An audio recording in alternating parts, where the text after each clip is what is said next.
భారత star wrestler Vinesh Phogat Olympic పోటీల్లో disqualify అయిన విషయం తెలిసిందే. దీనికి సంబంధించి బుధవారం నుంచి అటు ప్రధాన మీడియాలో ఇటు సోషల్ మీడియాలో తీవ్రమైన చర్చ జరుగుతోంది. ఫేస్బుక్, ట్విట్టర్, ఇన్స్టాగ్రామ్లో లక్షలాది మంది వినేష్ ఫోగాట్పై సానుభూతి వ్యక్తం చేస్తూ పోస్టులు పెడుతున్నారు. వినేష్ ఫోగాట్ ప్యారిస్ ఒలింపిక్స్లో అద్భుతమైన ప్రదర్శనతో ఫైనల్ దాకా వెళ్ళింది. ఒలింపిక్స్ హిస్టరీలో తుదిపోరుకు చేరుకున్న తొలి మహిళా రెజ్లర్గా అరుదైన ఘనతను అందుకుంది.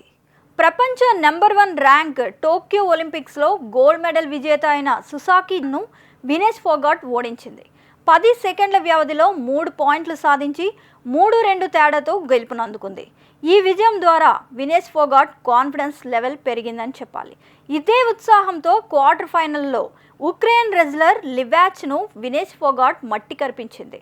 మంగళవారం జరిగిన సెమీఫైనల్లో క్యూబా రెజ్లర్ గుజ్మాన్పై ఏకపక్ష విజయం సాధించింది. 5-0 తేడాతో చివరి అంచుకు వెళ్ళిపోయింది కూడా.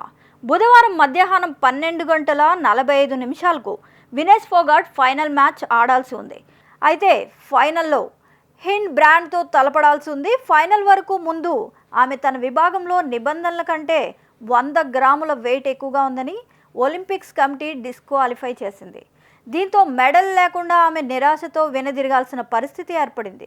వినేష్ ఫోగాట్పై అనర్హత వేటు విధించిన నేపథ్యంలో ప్రధానమంత్రి నరేంద్ర మోదీ స్పందించారు. ట్విట్టర్ వేదికగా కీలకమైన ట్వీట్ చేశారు. నువ్వు విజేతలకే విజేతవు అని, నీ ఆట తీరు దేశానికి స్ఫూర్తిదాయకం. భారతీయులందరూ నిన్ను ప్రేరణగా తీసుకుంటున్నారు. ఈరోజు నీపై విధించిన అనర్హత వేటు చాలా ఇబ్బంది కలిగించింది. దీనిని ఎలా చెప్పాలో నాకు అర్థం కావడం లేదు అని ట్వీట్ చేశారు. వినేష్ ఫోగాట్ సెమీఫైనల్లో అద్భుతంగా ప్రదర్శన చూపింది.